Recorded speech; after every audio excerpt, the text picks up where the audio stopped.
लोभ नरक का द्वार है। बहुत समय पहले की बात है। एक गांव में एक रोहन नाम का एक गरीब किसान रहता था। वो इतना गरीब था कि 2 वक्त का खाना भी मिलना मुश्किल था। जैसे तैसे करके अपने परिवार का गुजारा करता था। कभी कभी किसी के घर से कुछ चावल मांग कर लाता था तो एक दिन का खाने का हो जाता था। ऐसे ही उसकी जिंदगी चलती थी। रोहन एक बार रात में जब सोने गया तो वह अपने बिस्तर में लेटने के बाद सोचने लगा कि ऐसे ही चलता रहा तो मेरा परिवार एक दिन भूखा मर जाएगा। ऐसा न हो, इसलिए मुझे कुछ न कुछ उपाय ढूंढना पड़ेगा। उसके दूसरे दिन रोहन सुबह सुबह अपने घर से काम ढूंढने निकल गया। भूखे प्यासे रहकर दिन भर उसने काम ढूंढा पर उसे कहीं भी काम नहीं मिला। शाम को थका हारा उदास होकर घर लौट आया और रात में थोड़ा बहुत खाना खाकर सो गया। वो हिम्मत नहीं हारा और फिर दूसरे दिन काम की तलाश में निकल गया। उस दिन भी बहुत कोशिश करने के बाद भी उसे एक भी काम नहीं मिला और फिर रोहन उदास होकर अपने घर जाने लगा। वो दूसरे गांव से होकर जा रहा था तो उसने देखा कि उस गांव में एक बहुत बड़ी लाइन में लोग खड़े हुए थे।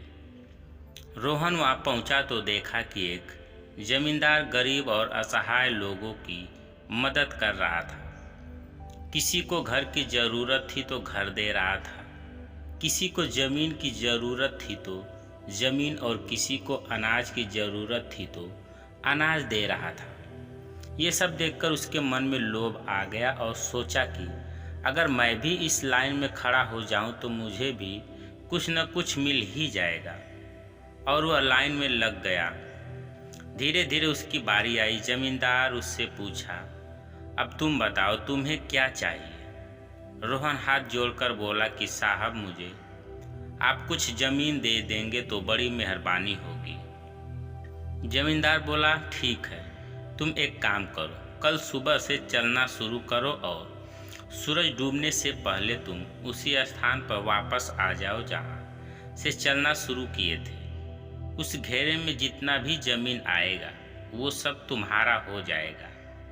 जमींदार की बात सुनकर रोहन बहुत खुश हो गया और दूसरे दिन एक स्थान पर निशान गाड़ा और वहाँ से चलना शुरू कर दिया। उसने चलते चलते सोचा कि बड़ा लंबा घेरा लूँगा और बहुत अधिक ज़मीन मिलेगी। फिर वह कुछ देर बाद बिना खाए पिए दौड़ने लगा और रास्ते में कहीं भी नहीं रुका और बिना पीछे देखे आगे बढ़ता जा रहा था। फिर कुछ देर में शाम होने लगी और सूरज भगवान थोड़ा थोड़ा डूबने लगे।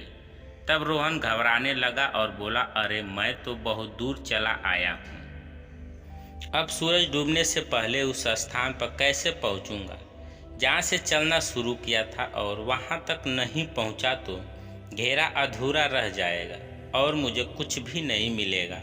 अब मैं क्या करूँ? इधर का रास्ता भी अच्छे से नहीं जानता हूँ। फिर वह भूखा प्यासा होते हुए भी जैसे तैसे करके दौड़ना शुरू किया। कुछ दूर गया ही था कि उसे हाँफ आने लगी और उसके पैर लड़खड़ाने लगे। इधर सूरज भगवान डूब रहे थे और इधर इसका हालत खराब हो रहा था। कुछ देर बाद सूर्यास्त हो गया और वह बेहोश होकर जमीन पर गिर गया और थोड़ी ही देर में उसकी मृत्यु हो गई। जब उसकी मृत्यु का पता उसके परिवार वालों और गांव वालों को चला तब वे वहां आ पहुंचे और उसे वहां से उठाकर शमशान में ले गए। उसके हिस्से में सिर्फ 4 हाथ जगह मिला और उसे उसी जगह पर दफना दिया गया।